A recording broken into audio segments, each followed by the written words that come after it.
여러분이 15살이고 비디오 게임의 지루함을 느꼈다고 상상해보세요. 대신 시간을 보내기 위해 오래된 취미인 잃어버린 마야 도시를 추적하는 데 관심을 기울이기로 결심합니다. 일부 고대 문명에서는 별자리를 기반으로 도시 전체를 건설했다는 이야기를 들었기 때문에 마야인들에게도 그런 일이 있었는지 확인해 보려고 해요. 마야 문명이 존재했다고 믿었던 모든 별자리가 담긴 책을 발견해요. 오래된 구글 지도를 열고 현재까지 발견된 모든 고대 마야 도시를 지도에 표시해요. 이 정보가 실제로 일치하는 걸 확인하기 시작합니다. 그리고 실제로 고대 마야의 가장 큰 도시들은 마야 별자리에서 가장 밝고 큰 별에 해당해요. 이제 흥미로워지기 시작합니다. 100개가 넘는 고대 도시의 지도를 만들다가 갑자기 이상한 점을 발견하게 돼요. 멕시코의 유카탄 반도에 고고학자들이 마야 도시 2곳을 발굴한 지역이 있어요. 그런데 별자리 지도에는 별이 3개나 있어요. 혹시 이 근처에 오랫동안 사라진 도시가 발견되기를 기다리고 있다는 뜻일까요? 너무 공상적인 이야기라고 생각하실 수도 있지만 실은 이 이야기는 사실이에요. 앞서 소개한 이야기는 윌리엄 가두리라는 캐나다의 10대 소년에게 일어난 일이에요. 이 소년은 과학 천재로 알려져 있으며 방금 소개한 별자리 이론으로 상을 받기도 했어요. 그는 자신이 조사하던 23번 별자리에서 3번째 도시가 빠진 걸 발견하고 이 수수께끼를 푸는데 도움이 될 만한 위성 사진을 인터넷에서 샅샅이 뒤지기 시작합니다. 나사, 일본에 본사를 둔 위성회사인 젝사, 그리고 구글 어스의 이미지를 조사했어요. 이러한 이미지로는 여전히 의문을 풀기에 부족했기 때문에 그는 캐나다 우주국에 근무하는 친구에게 연락을 취했어요. 그의 친구는 그가 찾고 있던 답을 얻을 수 있는 최첨단 위성 이미지를 제공했습니다. 이미지에 따르면 멕시코와 벨리즈의 국경에 도시의 유적처럼 보이는 넓은 정사각형 지역이 있습니다. 윌리엄은 이 이미지를 뉴 브런스윅 대학교의 원격 감시 전문가인 아르망 라로크 박사에게 가져갔어요. 라로크 박사는 이미지를 면밀히 검토한 결과 이 지역에 30개의 건물과 대형 피라미드가 있을 수 있다는 결론을 내렸죠. 과학계와 고고학계는 15세 소년의 발견에 열광했습니다. 이것이 정말 사실일까요? 몇 가지 배경을 살펴보겠습니다. 잃어버린 마야 도시가 발굴되기 시작한 것은 20세기 중반부터예요.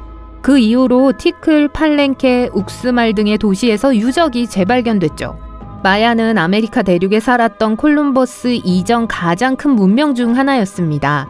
그들은 기원전 1500년경부터 이 지역에 정착하기 시작했어요.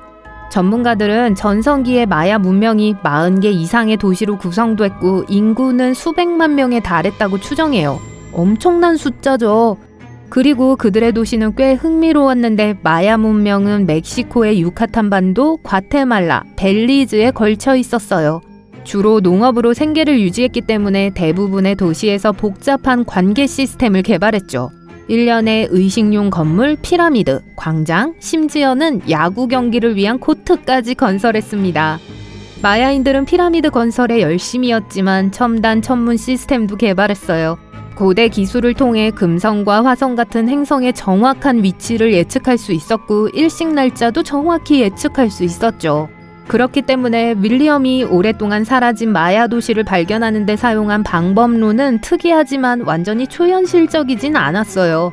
마야인들은 천문학의 조예가 깊었으니까 하늘과 관련된 주요 건축물을 건설하는 게 그리 이상할 건 없었겠죠. 그리고 그렇게 한 게 그들이 처음도 아니에요.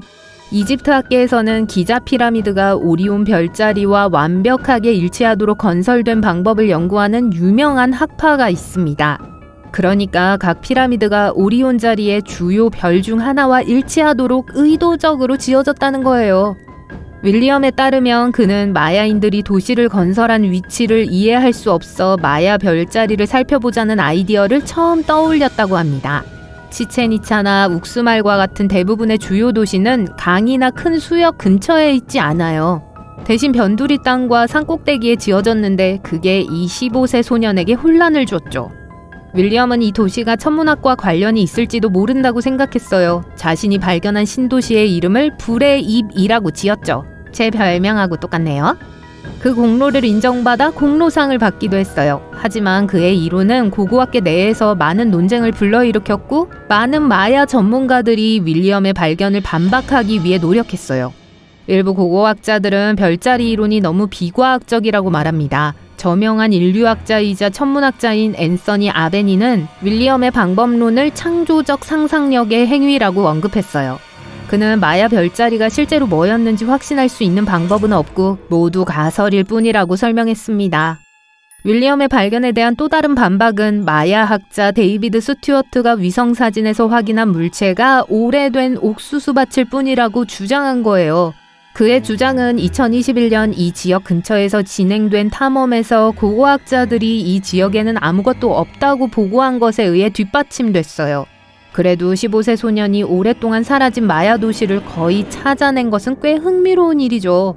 윌리엄이 사용한 것과 유사한 기술이 실제로 전 세계에서 잃어버린 문명을 발굴하는 데 사용되고 있습니다. 우주 고고학자 사라 파캅에 따르면 위성 이미지는 이집트와 다른 지역의 고대 도시를 발견하는 데 핵심적인 역할을 해왔다고 해요. 사라 자신도 하루의 대부분을 이미지에서 오래전에 도시가 있었을 만한 흔적을 찾으며 보낸답니다.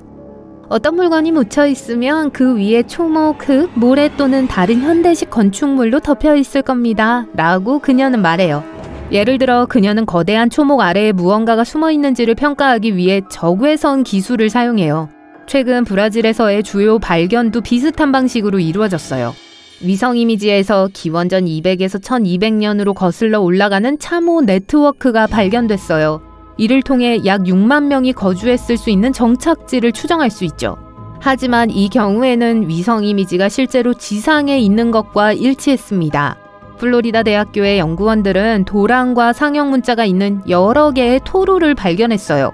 고고학자들은 또한 고대 마야인들의 건축 유형과 매우 흡사하게 광장을 중심으로 세심하게 설계된 성벽의 잔재도 발견했습니다. 위성 기술의 발전으로 티클과 같이 오랫동안 알려지지 않았던 고대 마야 도시도 새롭게 조명되고 있어요.